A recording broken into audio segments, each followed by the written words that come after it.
de Škoda Superb.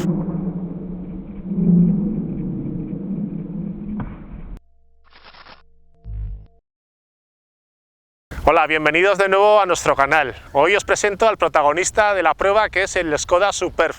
Es el nuevo modelo, la cuarta generación de la berlina más grande de Škoda, que mantiene su característica más habitual, que ha sido la de tener unas plazas traseras realmente amplias en espacio longitudinal.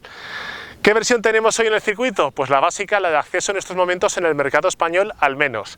Tiene un motor de gasolina de 150 caballos, es un motor sobrealimentado, es una evolución del 1.5 TSI o TFSI según la marca de grupo Volkswagen, que se lleva ya comercializando varios años.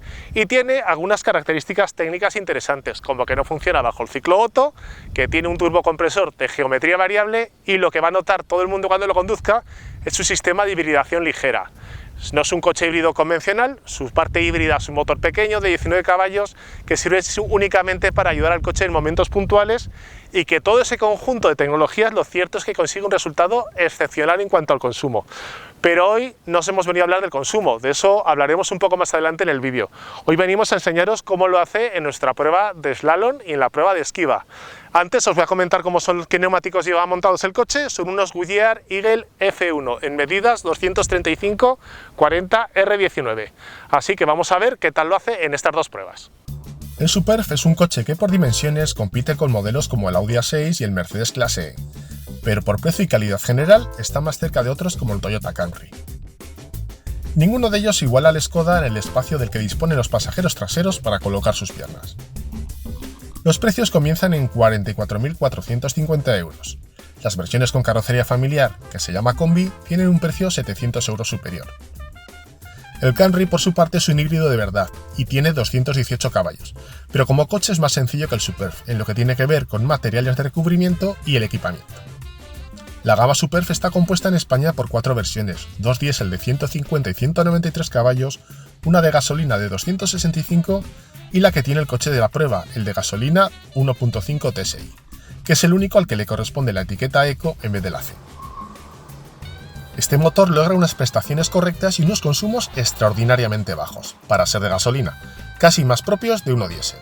Os invito a que leáis la prueba del coche en la web, donde damos más información y datos del Superb y donde encontraréis 207 fotos del coche.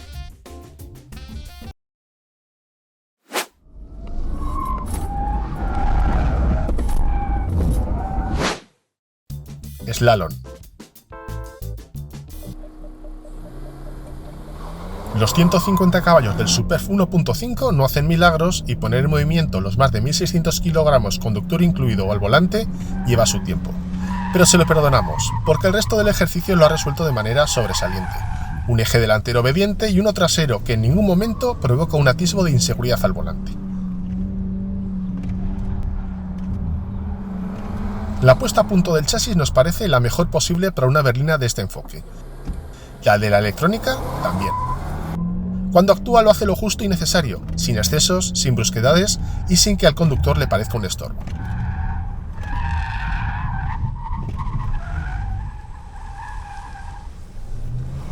El resultado final no está nada mal, con un tiempo de 24,3 segundos igual a coches con una clara apuesta dinámica, como el Honda Civic o la versión RS del Octavia Combi de 245 caballos.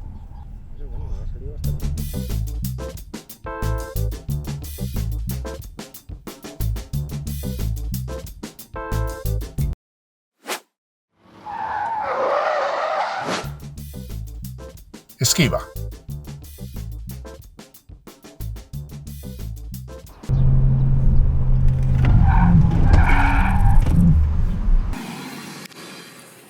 Primera pasada sin sustos, pero evidentemente sin superarla con éxito. Me he llevado un cono del segundo pasillo, luego ya el coche se iba recto, con lo cual ni me he molestado en meter volante para intentar volver a la derecha. Vamos a ir intentando a ver qué tal lo hacemos. Venga.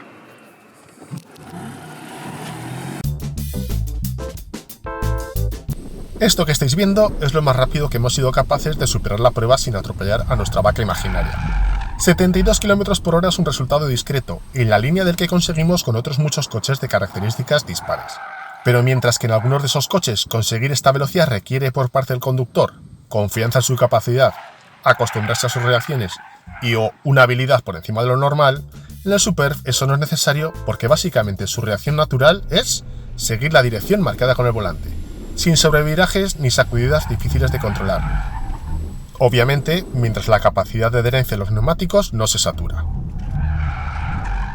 Y como ha ocurrido durante el slalom, el control de estabilidad ha actuado muy acertadamente, frenando las ruedas con sutileza, sin ser una molestia a la hora de dirigir el coche.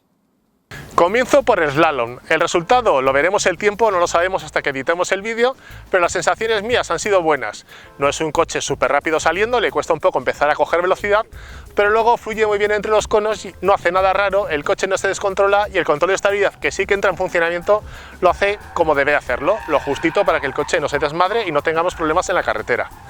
Pasamos a la prueba de esquiva. Ha empezado, pues como siempre, casi todos los coches mal. Primera pasada 77 km por hora más o menos, no consiguió dirigirlo, pero luego las siguientes pasadas, lo cierto es que el coche, aunque le cuesta y subvira porque pesa y las ruedas parece que no pueden con él, luego tiene una capacidad de dejarte dirigirlo muy grande que no es nada habitual. De hecho, cuando llegamos al último pasillo, ahí cuando intentamos corregir, muchas veces la parte trasera del coche se descontrola y nos cuesta, nos llevamos a algún cono barriéndolo, y en este caso podías corregir perfectamente que el coche te obedecía.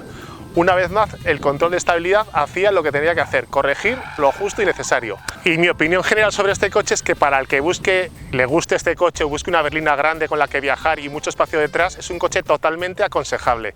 Lo es por sus condiciones dinámicas, lo es por lo poco que gasta, lo bien que funciona el motor y por la cantidad de equipamiento que puede tener. Así que yo creo que puede ser una compra muy acertada para quien quiera algo así. Eso sí, esta unidad, sin el equipamiento opcional, el precio de partida ya son 45.000 euros. Hay que tener en cuenta que ya cualquier coche tiene un precio elevadísimo.